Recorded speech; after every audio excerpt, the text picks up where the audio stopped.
臣有罪，罪该万死啊！我错了。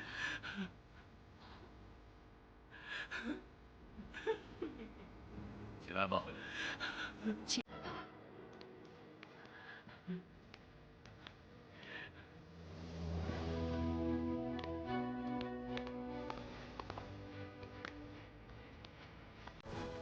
就在景帝将王美人册立为皇后的数日之后，梁王负罪返回封地。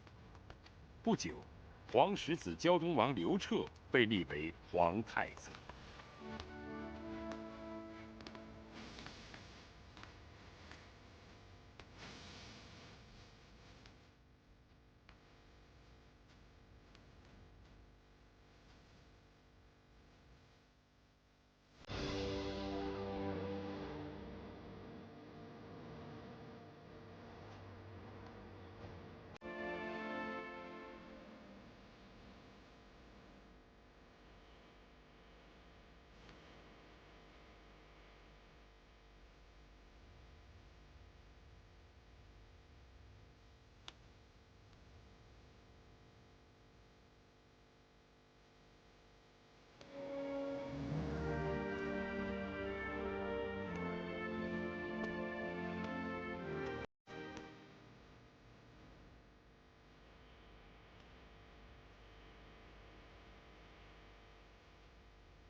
启程。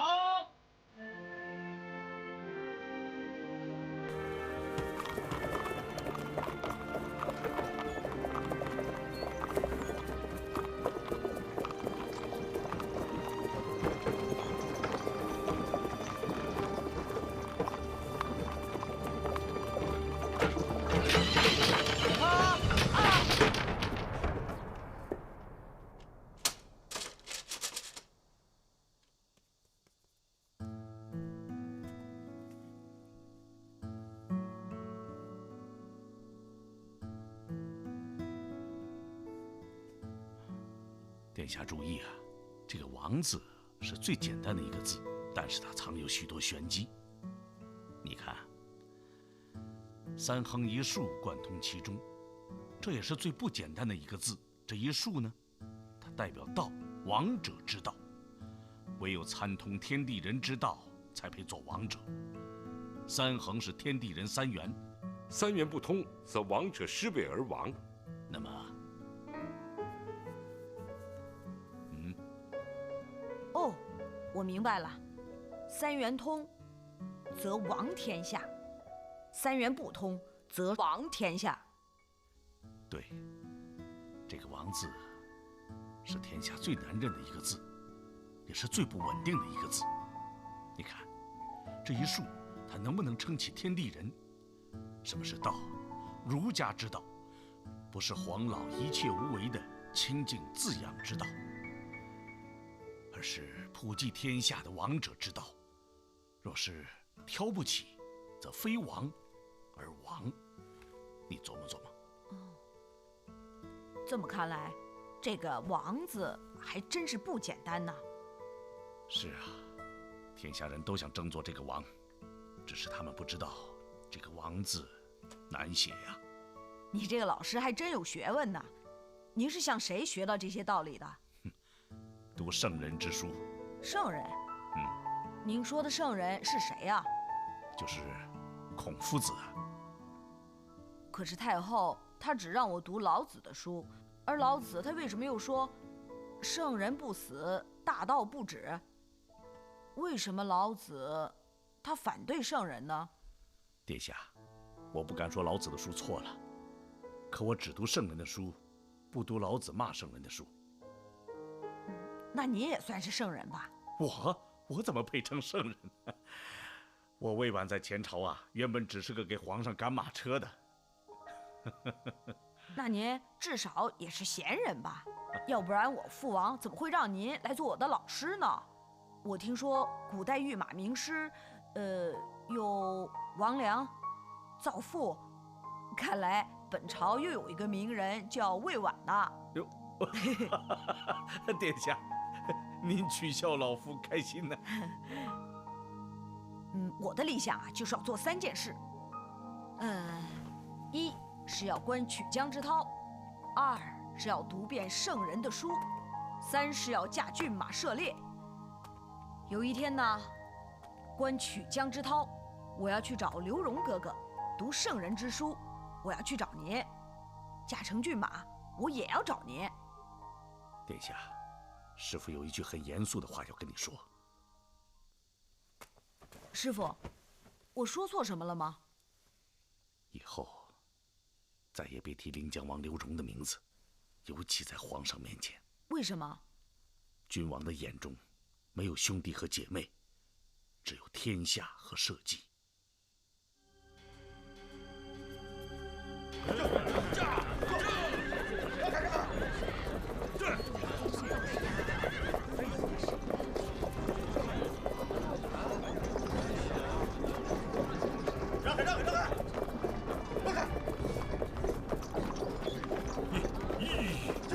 放下帘子。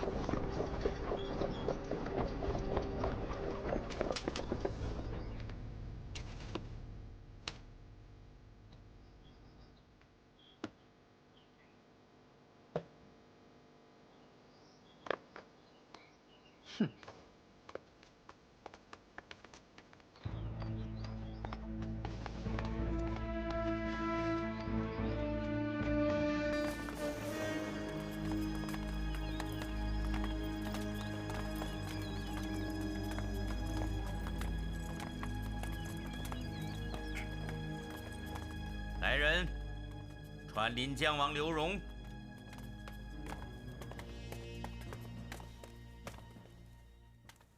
你就是刘荣？前太子，现临江王刘荣。知道你为什么会来这儿吗？寡人来此是奉了父皇的诏命。哼，听口气好像还是封王。从你来到这儿开始，你只是本属的御犯。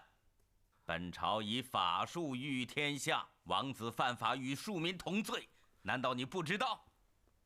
哼，本王无罪。无罪。按照汉律，私侵先帝祖庙用地者就是死罪。拿刀笔来，本王要就此事亲自向父皇陈词。拿刀笔来呀！我要向父皇陈词，快拿刀笔来！大胆！把御犯刘荣剥去锦袍，换上囚服，带上刑具，打入死牢。诺！我要向父皇陈词，我要向父皇陈冤呐！来人呐！我冤枉啊！给我笔，给我笔墨，我要向父皇上书。来人！我要给父皇上书，给我笔啊！给我笔啊！来人呐！喂，老实点！求你了，给我笔墨，我要给父皇上书。有朝一日，寡人恢复王位，我一定重重赏你。求你了，给我支笔吧！给我支笔。现在是朝廷重犯，我帮你以外交通消息，我这不是找死吗？我敢吗？求求你了，给我支笔吧！给我支笔吧！给我支笔吧！我要给父皇上书，给我支笔吧！人现在压在中尉署。内署传出的消息，刘荣又惊吓又委屈，整天啼哭。侯爷既与前太子有师生情谊，不妨试着向皇上求情。其实他的罪呀，说大就大，说小就小。我何尝不知道他的罪有多大？他的最大之罪，就是做过太子。不能吧？怎么说，刘荣也是皇上的亲儿子。可惜皇上的儿子太多，可惜只有一个儿子可以当皇上。难道皇上为了保新太子才……皇上是怕新太子将来镇不住他。哼，谁要做了太子之位，都不好过。君主之位就好比是那个经济之从，皇上把自己最心爱的儿子放进去，他能不为他将来一根一根的摘刺？摘刺儿？难道皇上还怕刘荣不服，怕他复辟？旧的叶子不去掉，新的嫩芽又何以冒尖儿呢？那梁王是不是早晚也得成根刺儿啊？梁王，皇上是暂时不会动他的。如果要摘了梁王，那朝里又让谁来制约周亚夫呢？您考虑这么深？平定了七国之乱，诸王削的削，废的废，地方诸王已难再形成当年吴楚那种叱咤风云的势力。现在朝里朝外势力最大的只有梁王跟周亚夫。看来皇上目前策略是让他们相互制约，互相掣肘，将来早晚要削掉他们的，这也是为太子摘刺。只是现在时机未到。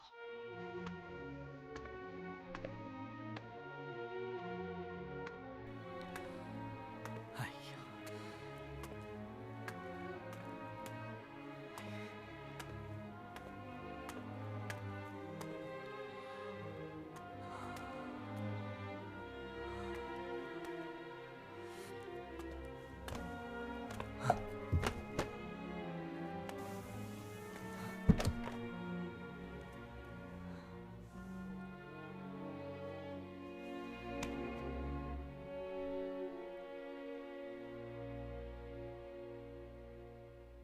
那侯爷您呢？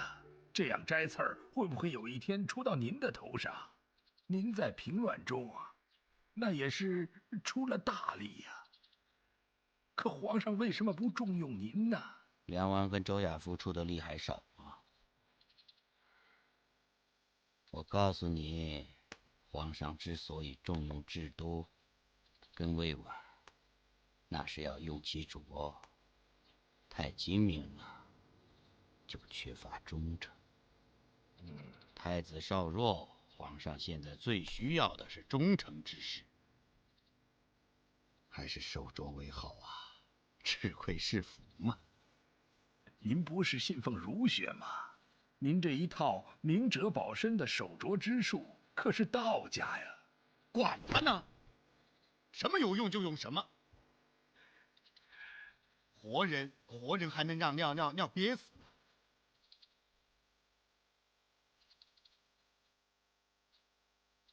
不过，这刘荣毕竟是我的学生，还是要想办法通通气，通通气呀！太子，太子，太子。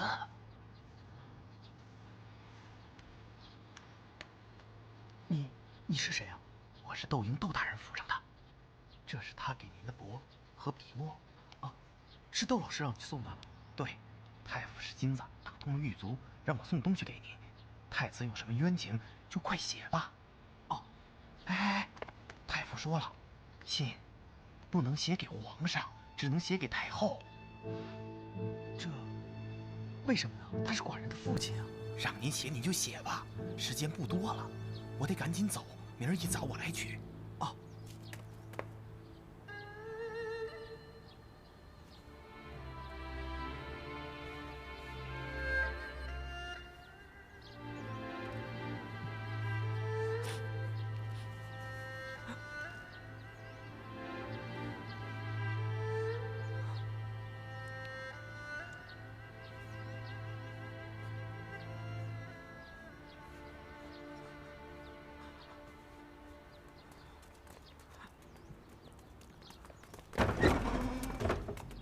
这是什么？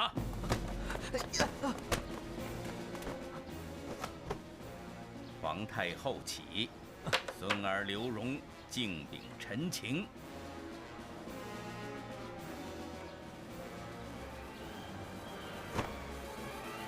这是臣扣下的临江王呈给太后的信。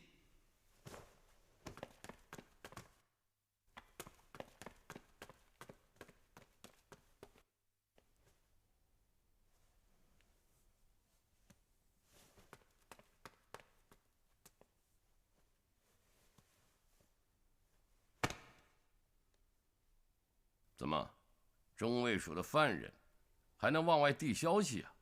臣下失职，万死。去查，谁做了手脚？诺。等等，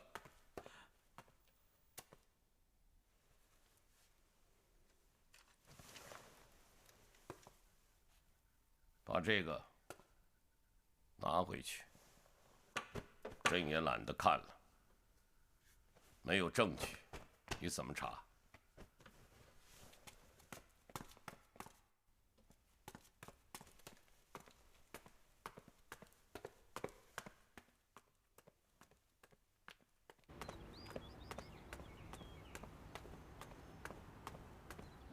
站住！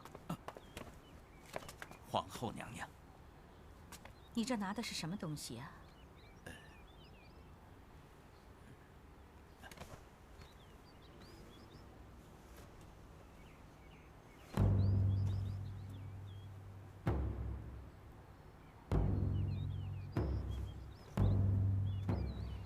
我告诉你，如果有第二个人知道我拿走这样东西，中尉大人，我会要你的命。你自己琢磨吧。诺。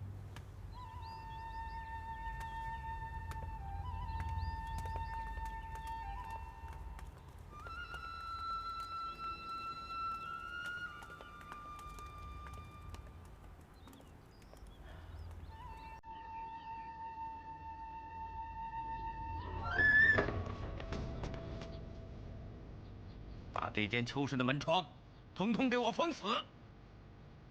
我警告你们，如果再有这类事情发生，我把你们全都关里头！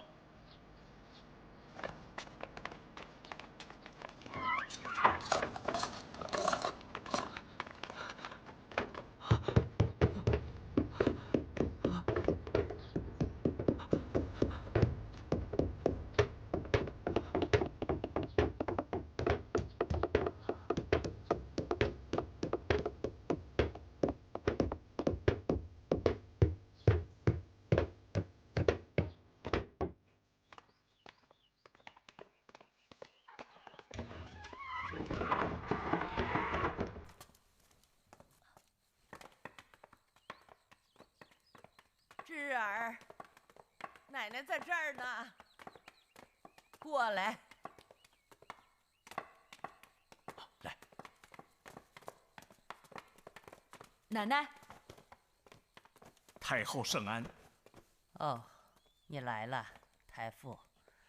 近日你都教太子读什么书啊？老臣不过是教太子一些做事的道理。做事的道理？不对，你应该教太子做皇帝的道理。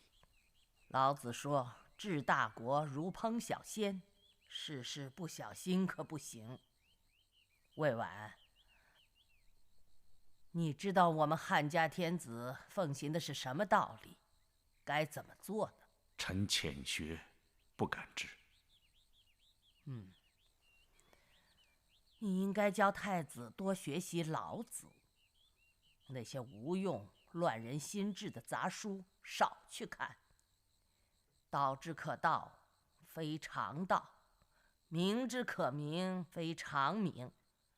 世间的小道理，那不是大道理；世间的名分，也都不是永远的名分。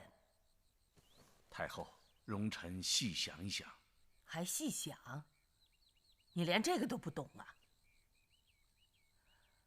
我听说，你近日总教太子读那些个《论语》《礼经》之类的儒书。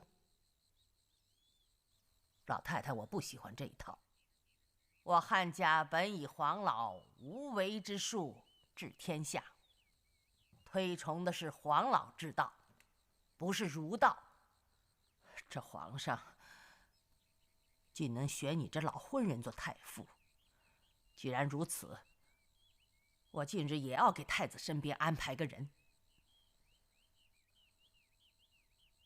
听太后吩咐。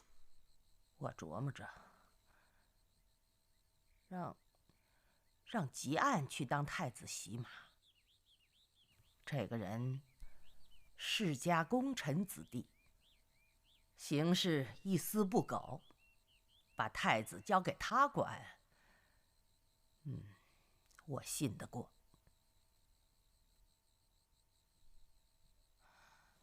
梁王回来了吗？回太后，皇上要梁王去城北上渭河新桥跑马试车去了。吩咐庖厨晚些开饭，皇上跟梁王同乘一车吗？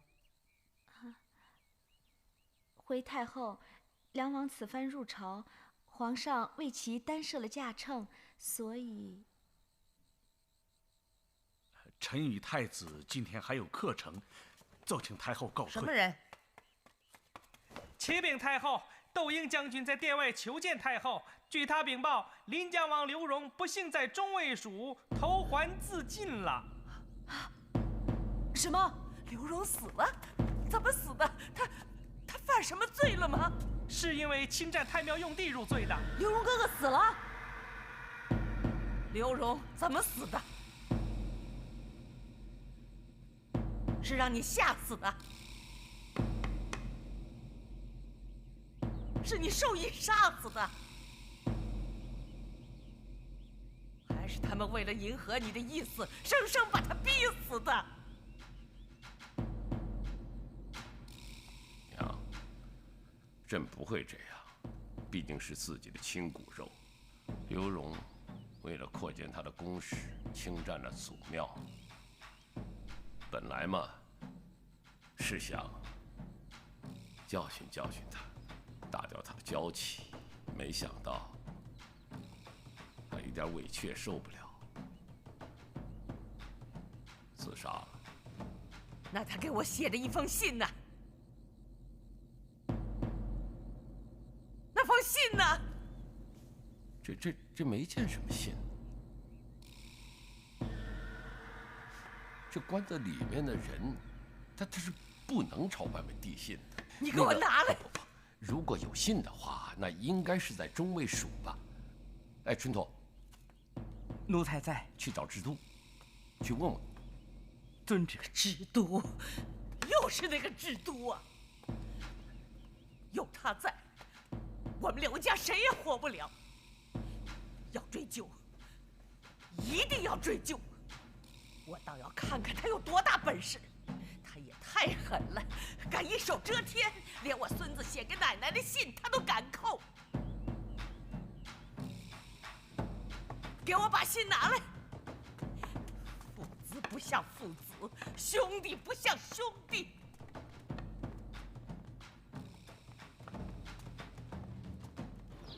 中尉制都请求觐见皇上。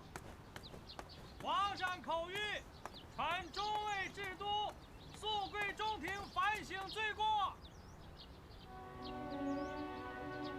臣遵旨。宣周丞相，宣魏齐侯。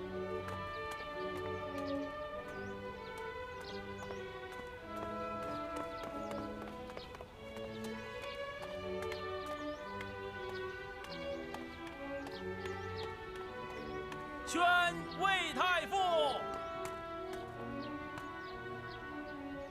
临江王真是自杀的，他毕竟是皇子，谁敢害他呀？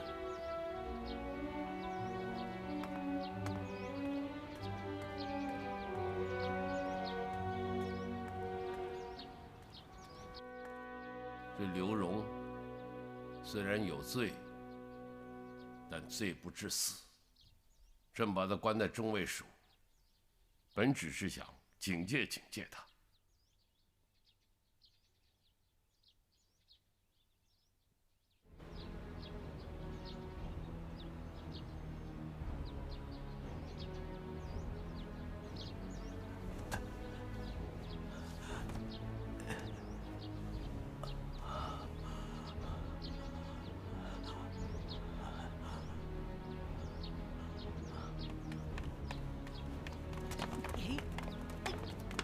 嘿，你们俩的笨样。哎，那是谁啊？啊，中尉智都，皇上恼他逼死了临江王刘荣，正让他跪那儿反省呢。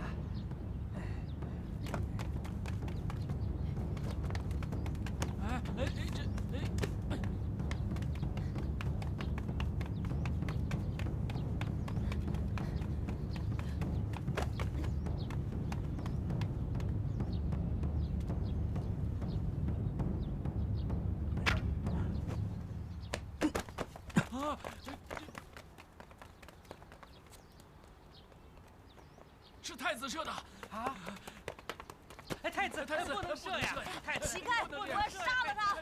乞丐，我要杀了他！射呀！太子，太子，智儿，太子，不能射呀！太子，智儿，你这是要干什么？他逼死了我荣哥哥，我要拿箭射死他！走，跟我走。我不走，走。母后，我不走。他这一死，太后震怒，要追究相关的责任，请你们来，就是要异议。说话呀！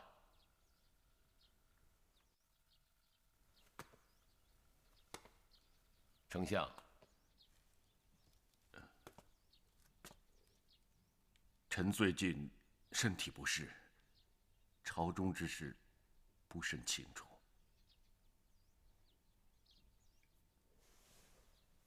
臣的意思，臣失职。陛下，臣以为太后之怒，并非完全是出于为刘荣的事儿。制都中尉之前曾主持梁王一案的调查，想必早就触怒了太后。哎，今天不要谈梁王的事儿。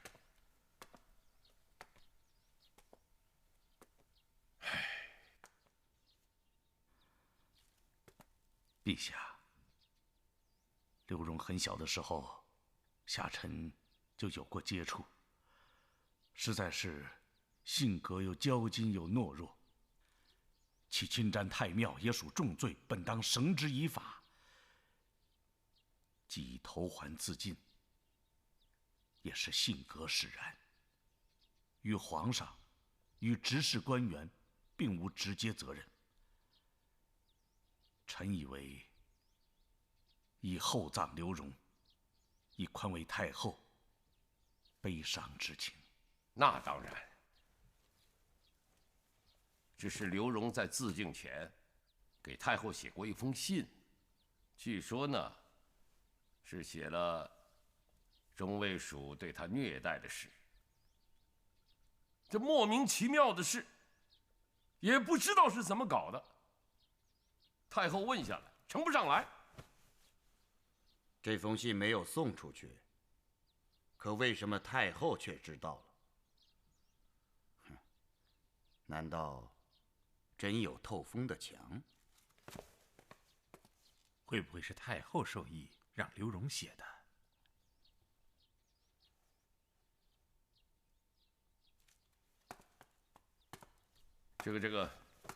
这个中尉制都不能再干了。陛下，臣以为必须弹劾制都，这样才能消除太后之气。中尉一职应该由专业军人担当为好。臣保举、栾布担当中尉一职，统领北军。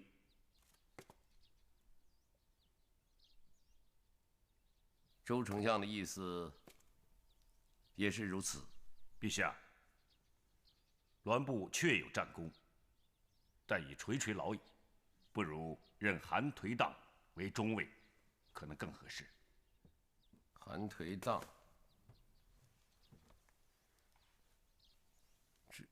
这个魏婉，你有什么合适的人选吗？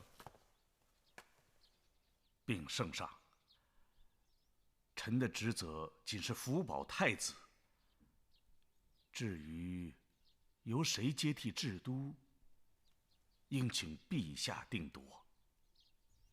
刘御史，你可有人选？臣以为此事应由陛下自行决定。这个制都呢，办案是有错，但案呢，也不能不办。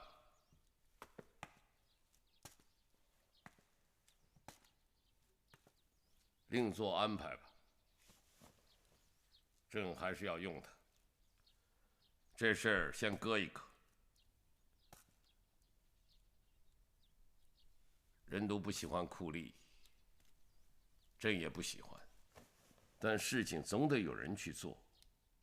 中尉一职，京师卫戍，护卫着大内，遇事必须果断，雷厉风行。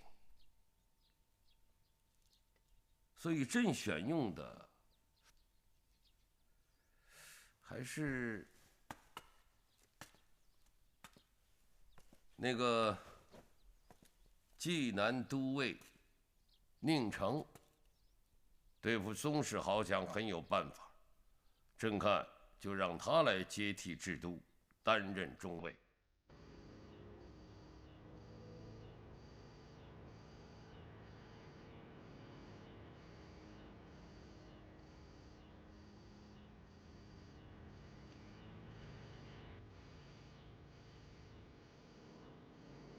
送诸位公卿大臣。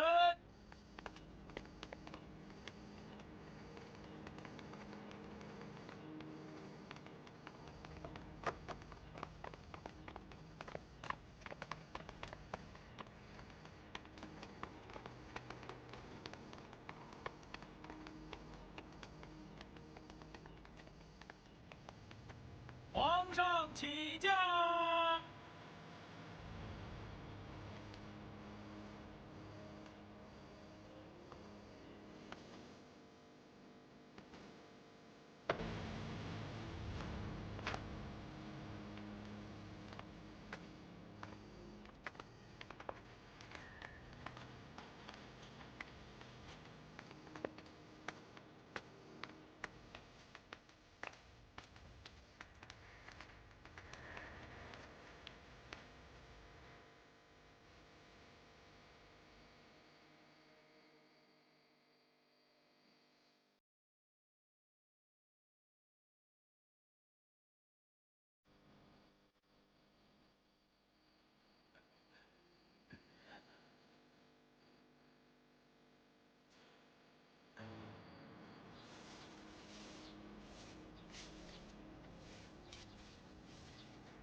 制都大人晕倒了！晕倒了！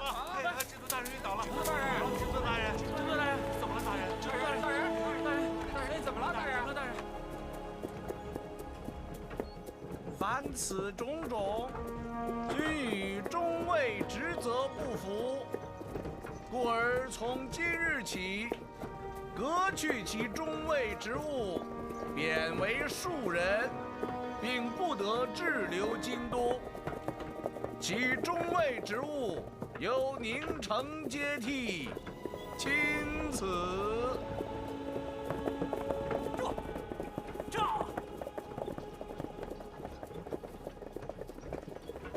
停车！停车！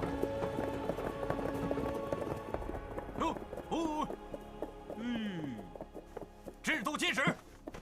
臣在。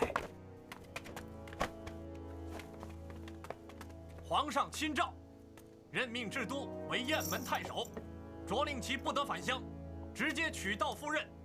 到职后得以便役从事，钦此。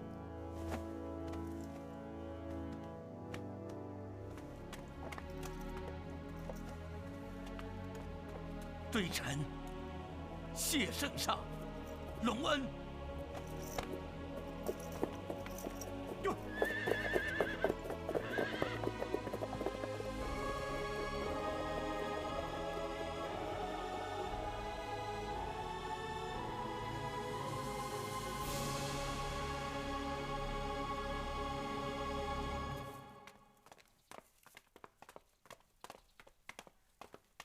请。啊，好好。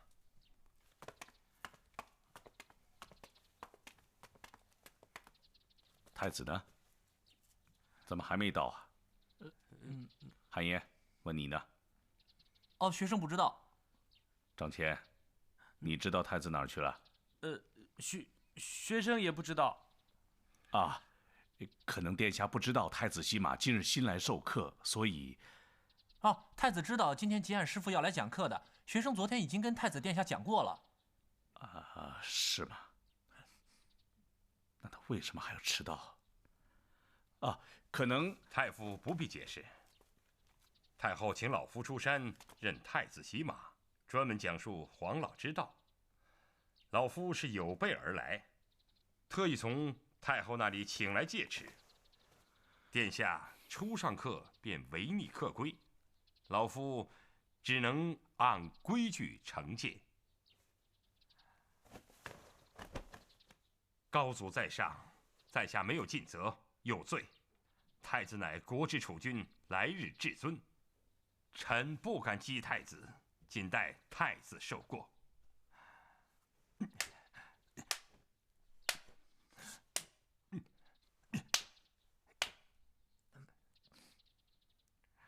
本应自击10下，留下3下，教训太子。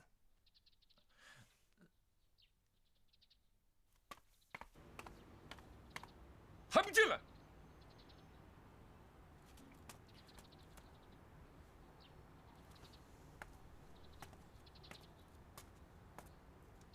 身为太子，不在社庙好好读书，四处闲逛，像什么样子？臣参见陛下。起来吧，起来吧。谢陛下。这一向，朕无暇过问太子读书的事，你们怎么这么放纵了？父皇，儿臣只是因为课程混乱，教义矛盾，才独自在园中散步，想清静地思考思考。说什么？实在是魏婉老师平时给儿臣所授的儒学，与太后要吉岸老师所教导的老子之说互相矛盾。儿子愚笨，不知何去何从。父皇平时既教导儿臣要尊师，可儿臣现在不知该遵从哪位老师。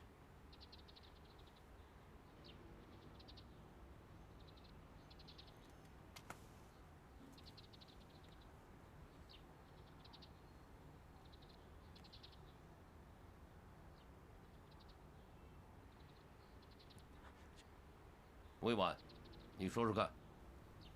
道不同，不相为谋。微臣不通老子，所以并不知其有何矛盾。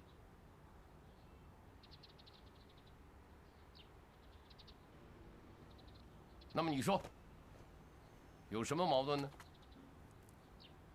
实际上，儒学与老学之间是形同水火。祖母让我学黄老，魏老师要我学礼教。孔子说礼乃国之大本，而老子却说礼是道之皮，乱之首。魏老师要我学聪明，好学不倦，学而时习之，以智慧求人善。早上知道真理，晚上去死也值得。而老子却说，古时善于行道的人，不是教人民聪明，而是教人民愚朴。人民之所以难治，是因为他们有太多的智巧心机，所以用智巧去治理国家，只会多出盗贼；不用智巧去治理国家，才会让国家幸福。这么说起来，不是要人愈蠢愈好吗？那我还要学什么智慧呢？孔子说，君子之政，定要举贤用能，而老子却说不尚贤，使民不争。他们所主张的道理都是相反的。他说的这个问题啊，是个大问题。正看你们二位一时也说不上什么。明天从太常府中请两位博学之士，让他们来谈谈这个问题，朕和你们都去听一听，好不好？好，臣去安排。这下好了，针尖对麦芒，搞个水落石出。殿下且慢。陛下，老夫着太后之命前来为太子授课，太子今日却无故旷课，所不敬的不是老夫，而是太后。